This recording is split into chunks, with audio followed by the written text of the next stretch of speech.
Hey there, thank you for joining me at the Oracle of the Feather Crown Tree. This is going to be your Crown Chakra weekly reading.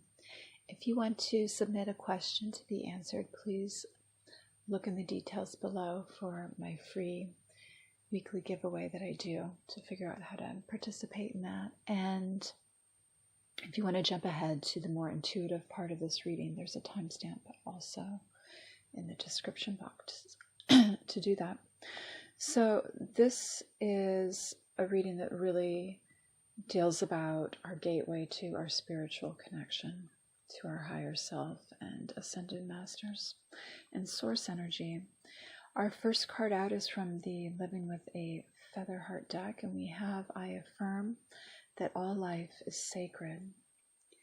In ancient days, Egypt was called Kem, which translates to Black Earth, and refers to the fertile soil of the Nile River Valley. It is believed that both chemistry, the study of substances that form matter, and alchemy, the art of understanding the relationship between consciousness and matter, both find their roots in Kem's cradle of civilization. An alchemical understanding of the world lends itself to a vision of sacredness within all of life, with the idea that life itself is a byproduct of mind, with the understanding of mind being the soul of all that exists. Similarly, synchronous, the ancient Egyptian ethos placed the pinnacle of the personality as a force of nature's soul. From the one mind, alchemically symbolized as a circle, emerges the square of the four elements of earth, air, fire, and water. Surrounding the square, we can then find the triangle of the three alchemical principles that govern all of it. Sulfur, which is the soul, consciousness, awareness. Mercury, which is the spirit, mind. And salt, which is the body, structured thought. The synthesis of symbols is what is referred to as the philosopher's stone, the elixir of life that unlocks immortality, the greatest gold of the magnum opus. And then from the Divine Chakra, we will have a card from the Divine Feminine deck, which is Mao Chan, the Princess of Mercy. Giving is receiving. The energy of the universe is merciful.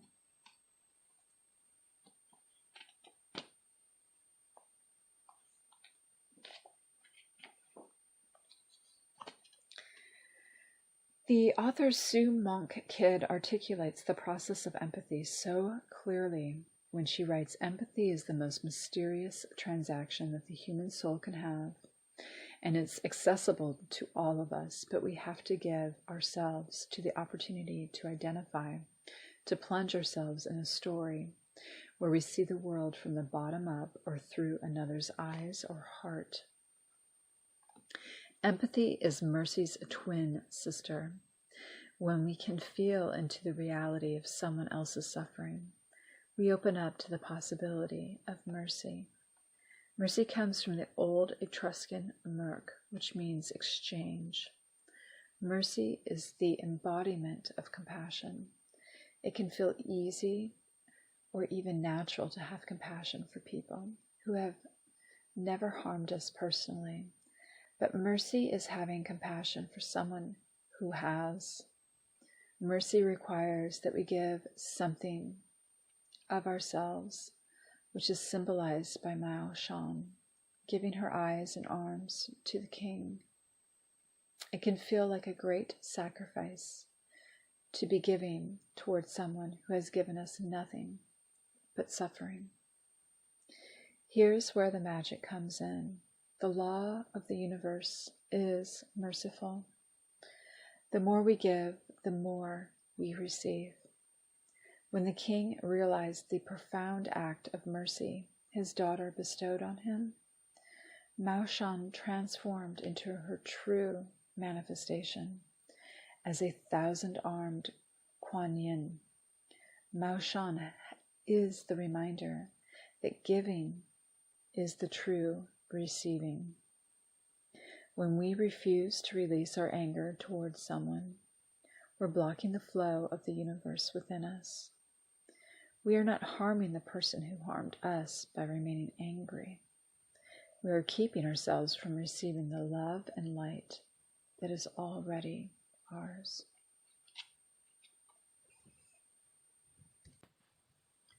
Okay, we're going to look here intuitively now at what's going on in these cards. There's a really nice mirroring quality between the two of them, which is really stating to me that these are in alignment, like you're going to be able to access something very divine. It's very feasible. There is a sense of this then transforming you, your ability to bring in this higher wisdom. It could be from something fairly ancient, fairly well proven. Maybe something of your ancestry could lead you to a deeper understanding. Some even lore that perhaps an elder has for you. And you will need to not only listen to it, but feel it, to become it, to fully synthesize this knowledge. And in doing so, I feel like you will be returned a little bit more to a youthful essence. It will help restore your sense of vitality. And you may find yourself enjoying the pleasures of life a little bit more, just the sensual aspects of being alive. Your appetite may, if it's been affected, be coming back a little bit more. And you may want to partake in the sweetness of life, the nectar that is on offer.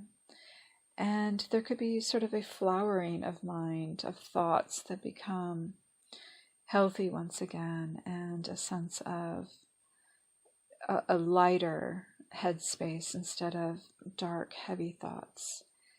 And a beautiful integration of energy that can come in and continue lifting you to a higher level of being in the mental space.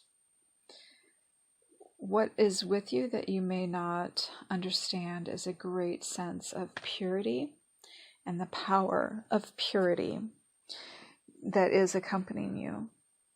And you may not even appreciate it. You may not understand that this is part of your character, but it is definitely there to be your strength in the world.